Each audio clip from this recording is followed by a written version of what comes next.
Hey guys, Claire here, and in today's video, we're going to talk about all things Harry and Meghan. When the news broke that Meghan would be in the Hamptons via Page Six, I was a bit hesitant to believe that, but turns out it was true. Meghan was a part of G9, and for those of you who don't know, G9 invests in early stage companies that empower the consumer to live, look, and feel better.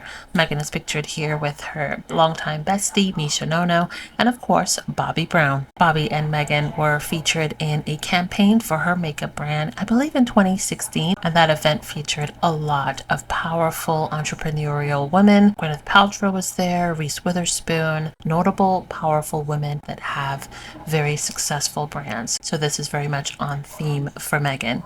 Also, it's just really nice to see her having fun and being surrounded by a lot of like-minded people. You're doing great. Oh, it's so good to see you. You look beautiful. Thank you. look beautiful.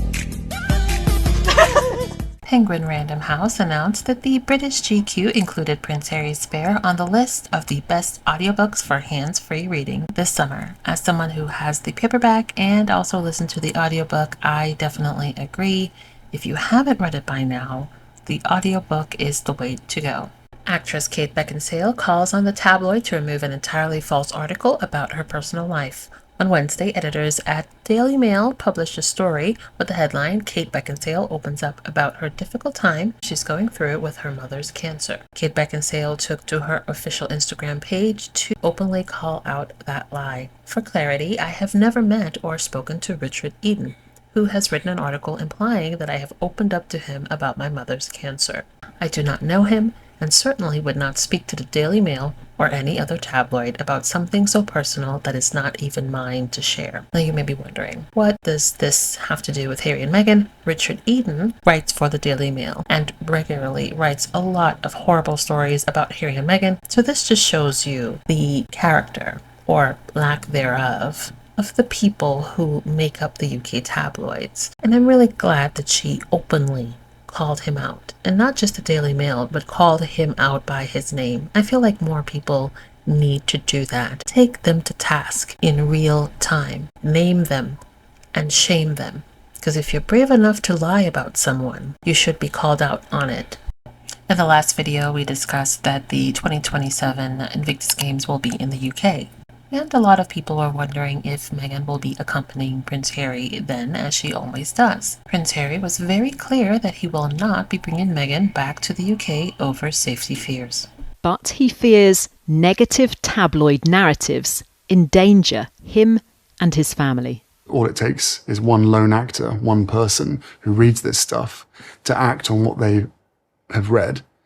And whether it's a knife or acid, whatever it is, and these are things that are a genuine concern for me. It's one of the reasons why I won't bring my wife back to this country. And to be quite frank, this was Meghan's expression the last time she was in the UK. As much as I'd love to see her, I'm okay with her. Situation is sorted between now and 2027, and she decides to go and support her husband and the competing veterans, then that's fine. I will say a prayer for her safety and her safe return home. If she decides to stay away from it and protect her peace, I'm here for that as well. That woman has been through hell and back, and she deserves to be in a place where she feels safe. We all do. And in other royal news, the monarchy is set to get a significant pay raise to the tune of approximately $60 million. Now, as it's stated in this NBC article, this is at a time where the UK grapples with the cost of living crisis. Some of the funds will be going towards the final stages of the 10-year resurfacing of Buckingham Palace. So there's that. And it was also reported that Prince William has refused to reveal how much taxes he pays. So for all the people who are saying that they can't wait until William is king, be careful what you wish for. I feel like the dwindling workloads, the lack of accountability, and the lack of transparency is something that we'll see a lot of during William's reign. Oh, thank God the King's getting a £45 million pay rise. Oh, God, all those events he had to pay for. You know, the funeral, his birthday, the coronation. I mean, it must have cost him so much money. Some people are saying that we paid for those events and it cost us Over £1 billion. I'm just not sure I believe that. I mean, why would we be expected to pay all that money when we can't even afford to pay for our own birthday parties? And I'm sure that the king definitely wouldn't accept it, knowing that millions of his subjects are living in poverty. And remember all the millions of pounds of inheritance tax he had to pay when Queenie died, and all the millions he's had to pay for the refurbishment of Buckingham Palace. Yeah, he deserves his big pay rise, even though we're not getting one. It's been a damning week for the royal family. It's the week where they have to publish the royal family's business accounts. And we all know the royal family is a business, right? They're all fighting for their own jobs. It's been a week where the royal family's had to publish their accounts. It's not been easy for them, and it shouldn't be, because the British taxpayer can see exactly how much they cost. Example, one train trip, over £50,000. The cost of maintaining that royal train is hundreds of thousands of pounds a year, and it was used once. Let's get to the point, Martin. Prince William refuses to reveal how much tax he pays. Why? Well, it's pretty simple, because you can reverse engineer the tax payment to the amount of income that is received. That's why he doesn't want to publish it. It's probably not that he's underpaying tax. He doesn't want his real drawings to be made public. But we all know it's £24 million a year, minimum. That's income taken. Doesn't include grace and favour, vehicles, accommodation, food, whatever. Comments are open. Is this fair in 2024? Is it appropriate in 2024? You decide. Meghan made the International Black Heritage Month's 2024 Changemakers list. Others included Mackenzie Scott, Berry Gordy, Quincy Jones, just to name a few. The changemakers are those whose actions disrupted the status quo and addressed equity. Mother is what? Outside, y'all. Oh, our girl was spotted at an Italian restaurant with old girl that played Annie from Father of the Bride. And you know, one thing is for sure and two things are for certain. Mother Sussex is going to get her some Italian food and rock a button-down shirt. It really wouldn't surprise me if that's Daddy Sussex's shirt right there. I mean, Mother, all you did was step outside. And what's happening? The haters are what? Hating. I mean, girl, all you doing is literally breathing and living your life, and people are snot-nosed, ugly-faced, crying, sliding down a wall simply because you're living your life. I love that for them. I love how you have taken back your peace, girl. I mean, you look so unbothered every time I see you. Please teach me the ways, Mother. Teach me the ways. But girl, I'm so glad to see you back out and about looking chic as ever. Whew, girl. I love you. Welcome back. Y'all have a good day. What are two indicators that Prince Harry was serious about protecting Meghan from the UK press as well as the online trolls? Well, this is our key term series, social media, using excerpts from the book Spare. The first example is that the UK press had trashed Meghan's name so bad that it activated the online trolls. And so he said, you know what? No press in the wedding chapel. That was a big deal. Second, due to the hate online, as well as the increased press intrusion, Prince Harry said no Lindo Wing photo op for you. And instead, once Meghan and Archie were tucked away someplace safe, he came out and shared with us the announcement of the birth. Let's let Prince Harry speak for himself. He mentions the term social media as he's explaining what was happening around the time of the wedding. Ever since we'd acknowledged that we were a couple, we'd been flooded with racist taunts and death threats on social media. See you later, race trader. But now the official threat level used by palace security to allocate personnel and had reached vertiginous heights. In pre-wedding conversations with police, we learned that we'd become the prize target for terror extremists. Now he mentions social media around the time of the birth of their first child. Within 2 hours of our son being born, we were back at Frogmore. The sun had risen, and we were behind closed doors before the official announcement was released, saying Meg had gone into labour. I had a tiff with Sarah about that. You know she's not in labour anymore, I said. She explained that the press must be given the dramatic, suspenseful story they demanded. But it's not true, I said. Truth didn't matter. Keeping people tuned to the show, that was the thing. After a few hours, I was standing outside the stables at Windsor, telling the world, it's a boy. Days later, we announced the name to the world, Archie. The papers were incensed. They said we'd pulled a fast one on them. Indeed, we had. They felt that in doing so, we'd been bad partners. Astonishing. Did they still think of us as partners? Did they really expect special consideration, preferential treatment, given how they treated us these last 3 years? And then they showed the world what kind of partners they really were. A BBC radio presenter posted a photo on his social media, a man and a woman holding hands, with a chimpanzee. The caption read, Royal baby leaves hospital. Meghan married a prince who also happened to be a real-life hero and protector of her, because true love wins.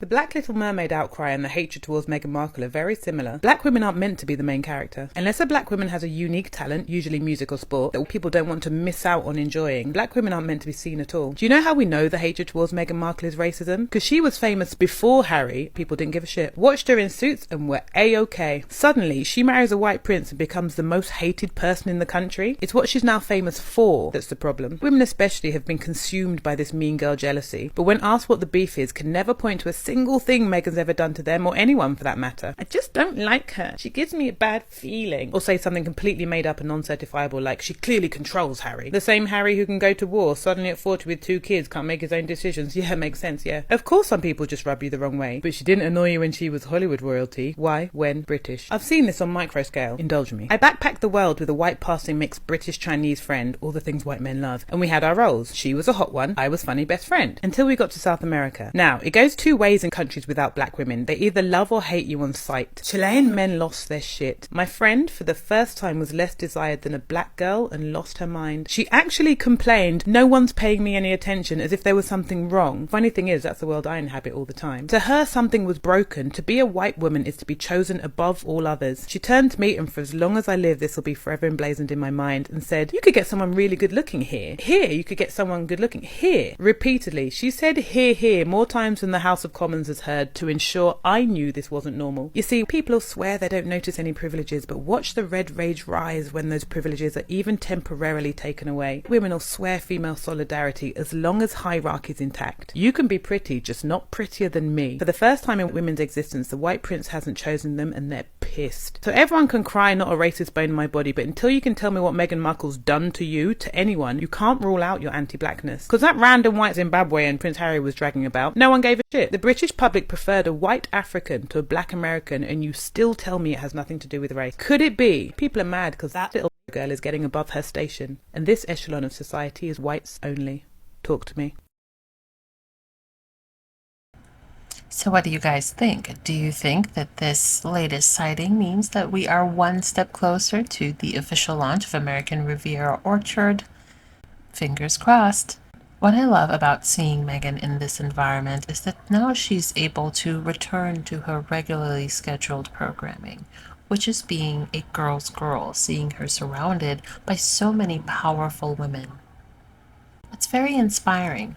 Now in this photo, we see Meghan with Jamie Kern Lima. And for those of you who don't know, she's an American entrepreneur, investor, and media personality. She co-founded IT Cosmetics, which she later on sold to L'Oreal for $1.2 billion in 2016, and became the first female chief executive officer of the L'Oreal brand. So she's a big deal. And I love her smile. She just always emits positive energy. Now she recently shared on her Instagram, love this pic because it captures the essence of friendship. Thank you, Meg, for being such a supportive and loving friend. In this pic, for holding my arm with such love as I was about to walk up to the stage and speak. And in real life, for how generously you show up for your friends. This is what I'm talking about. The girls of Buckingham Palace and Kensington Palace, they don't emit girl power. They don't emit positive female relationships that's not competitive and catty. So it's a refreshing change to see Meghan surrounded by such incredible women. And I'm excited to see what she has in store for us. When I was 14, I planned my wedding. Not my actual wedding. That would have been a bit harder to imagine. This wedding was an assignment for my Religion 2 class in Catholic school. I remember every little thing about it. I wanted it to be at the Bel Air Hotel, and there was a Swan Lake, and I wanted the cake to be from Hanson's Bakery, and the dress, oh my goodness, the dress was strapless and poofy, and I had seen it in a bridal magazine, and I bought it. I mean, not the dress. I bought the bridal magazine because I took this project seriously. I wanted to get an A, and I did. Maybe I got an A-. But my grade on the project is actually neither here nor there, because what strikes me now, from my 40-something vantage point, is the fact that this project was even graded at all. The fact that this project even existed. At no point could you say, nope, my dream for the future is to be single. The message, even at my feminist all-girls school, was as traditional as it gets. First comes love, then comes marriage. By and large, this is a message that many kids all over the world are still receiving. Like 5-year-old Goldie Gordon, for example. The kid of one of our producer's friends, who's got all sorts of ideas about how a wedding should be. Usually a white gown, sometimes sleeveless. Fancy hairdo, makeup, earrings, sometimes necklace and bracelet. Sometimes it's outside, sometimes it's in like a ballroom, a church, but outside it has to be a pretty place like a meadow, and then one person walks out first, then the other person walks out. If it's a boy and a girl, the boy needs to sing how beautiful the girl looks. And then, but before the lady comes out, a little girl called the flower girl throws flowers. So it's no wonder that in some circles, the single woman, this idea of being unmarried, still carries a stigma. She goes by many names. The old maid. We heard that. You remember that growing up. The singleton. That I remember hearing from Bridget Jones' Diary. And this idea of the spinster. The origin of this one is fascinating. The history of the term spinster begins as a reference to spinners of textiles. And if those women worked, it meant they needed income and therefore must be unmarried because she was living outside of the institution in which she would have been financially provided for by a wage-earning man. Rebecca Traister is a writer for New York Magazine. She wrote a book not too long ago called All the Single Ladies, Unmarried Women and the Rise of an Independent Nation. And so, of course, we had to talk to her. All right, so it looks like it may be some time before we see Meghan Markle, aka the Duchess of Sussex, back on British soil. This photo is actually one of the last times we saw her on British soil with Prince Harry, and this was when they were leaving the funeral of Queen Elizabeth II. If you guys remember, or if you guys don't remember, the British media absolutely tore into her throughout that entire duration. Like every day there was something new, like hour by hour. It was absolutely insane. We haven't seen her on British soil since. The Duchess of Sussex has made little pit stops at Heathrow Airport, but it's mainly because she had a connecting flight. The reason why I'm saying that we probably won't see her on British soil for a while is because in a new ITV documentary that Prince Harry was a part of, he's saying that he won't bring her back because it's still too dangerous. So there is an article that's been written, if you haven't seen the video clip of him saying that it's still too dangerous to bring Meghan back to the UK.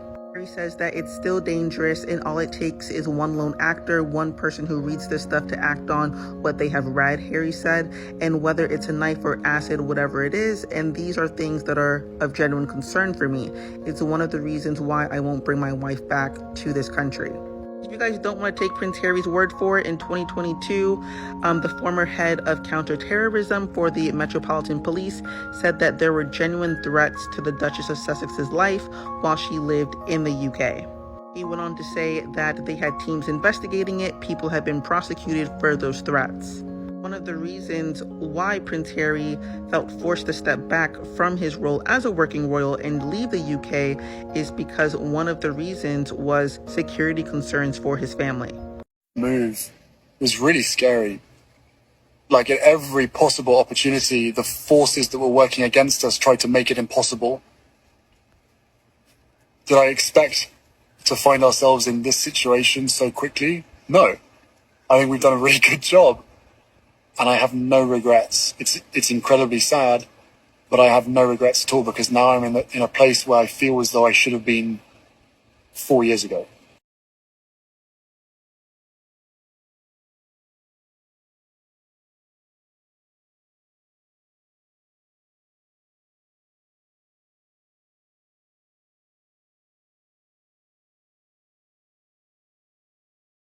Thanks for watching. Don't forget to like and subscribe. Also, hit that notification bell.